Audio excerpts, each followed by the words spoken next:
Kane, Mbappe and Alvarez are moving different right now. Liverpool suffer back-to-back L's. Galatasaray's fans are goated. Mourinho returns to the bridge. And form is temporary. Spursy is permanent. This is DMAC Daily. A historic Champions League tie in Kazakhstan. The most easterly match in UCL history as Real Madrid traveled well over 6,000 kilometers across 5 different time zones to face tournament newcomers FC Kairat. This was perhaps the greatest mismatch in UCL history. Madrid's 1.4 billion euro squad was over 113 times that of Kairat's. Kylian Mbappe is valued at 180 mil alone. It was the ultimate David v Goliath clash. So it came as no surprise that Madrid emerged victorious quite comfortably in the end, thanks especially to their prized asset Mbappe. If anyone was still under the illusion that this was Vinny Jr.'s or Bellingham's team, well, I'm sorry to tell you, those days are over, with Mbappe's first hat-trick of the 25-26 campaign, taking his total output to 13 goals, 1 assist in 9 games, reaching 60 UCL goals in total, 87 involvements in 89 career Champions League games. That is bordering on Ronaldo, Messi UCL output. So much of the talk last season was about how Mbappe underwhelmed in his adaptation period, that he couldn't deliver for a club of Madrid's stature as a pure 9. But being slandered for only contributing 49 involvements in 24-25 speaks volumes about his impeccable standards. Fast forward to today though,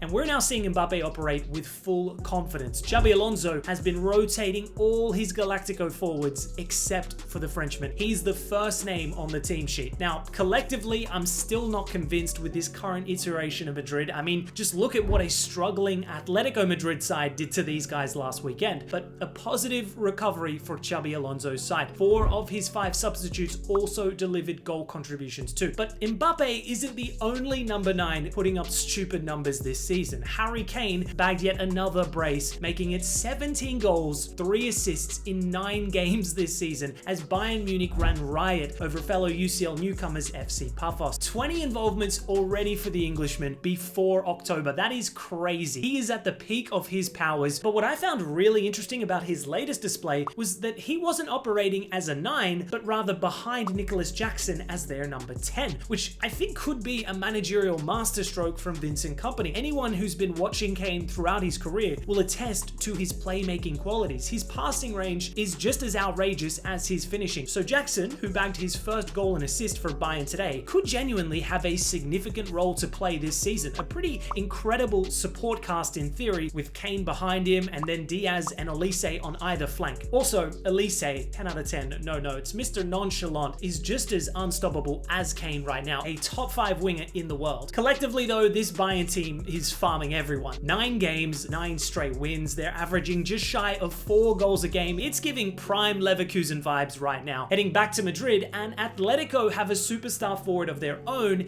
in Julian Alvarez. This man has had one hell of a week, scoring a match-winning hat-trick v Rayo Vallecano, then cooking Real Madrid, and following that up with a Panenka and a further 2 assists as his side hit 5 goals at the Metropolitano once more. The sheer confidence to even attempt the Panenka just shows this man is in flow state right now. He can do no wrong. Atleti dropped 75 mil on this guy last season, and he has already well and truly lived up to that price tag. Alvarez has a habit of starting the season slow, but once he gets up and running, he's as good as any center forward out there. Personally, I think it's the haircut that's got him performing at this elite level. That style screams prolific 9. At full time, he was asked about Barcelona links, and his reply was interesting, saying, "I'm very calm, there's always talk, but the truth is that the season is just starting now. My focus is on improving every day. Win for Atletico. That's the only thing on my mind. Social media stories are beyond me." A very sensible but calculated response. He didn't outright dismiss the idea. Long term, I think Alvarez would be the perfect replacement for Lewandowski at Barca, but considering his hypothetical price tag, I don't see it happening anytime soon, just quietly.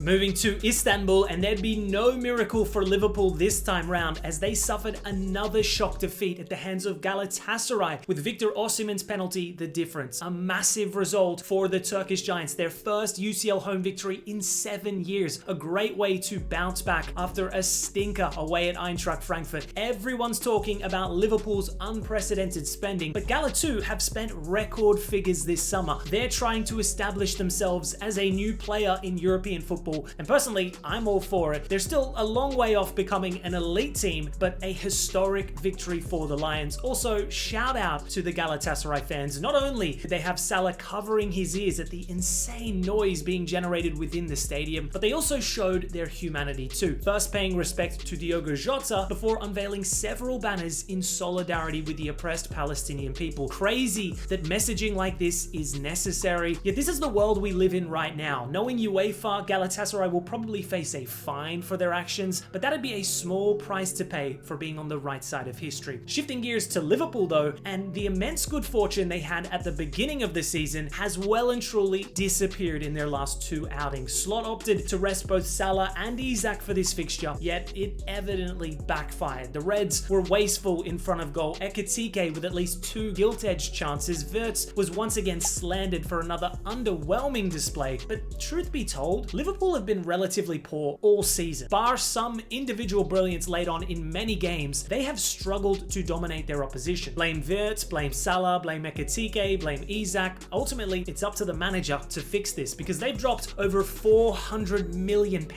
and as of right now are worse than they were last season. Adding to their woes, Ekitike and Alisson suffered fresh injury blows. Mamardashvili and Isak simply have to step up in their absence as they take on Chelsea this weekend, who bounced back this evening with a 1-0 victory over Benfica, despite picking up their 3rd red card in the space of 4 games. Joao Pedro channeling his inner Nicholas Jackson with that head loss. What was bro thinking? It was great to see Jose Mourinho back at the bridge once again, receiving a positive reception, but apart from that, it was a punishing watch. Look, I'll take the 3 points, but I'm not sure if it was worth getting up at 5 AM, to be honest. Garnacho was okay. Everyone slanders him, but I actually thought he looked decent today, was involved in the goal and created a couple chances too. That left wing area is very isolated in Maresca's system. That being said, I've already lost all patience with Gittins. He has looked so out of his depth in every appearance for the club thus far. Esteval, however, again looked lively. One of the few bright sparks in this overwhelmingly uninspiring forward line. I guess Pedro Neto put in a decent shift too, but creatively speaking, this team has a long way to go. Which brings me to another North London club who featured in the northernmost fixture in UCL history overnight against Arctic Minnows Bodo Glimt. This was supposed to be another David v Goliath scenario, with Spurs' squad being valued at over 16 times that of the Norwegian club. Yet in the end, it was Spurs that barely scraped a draw on the road. Jens Peter Haug, the former Milan and Eintracht Frankfurt winger, channeled his inner Ronaldinho with a magical brace,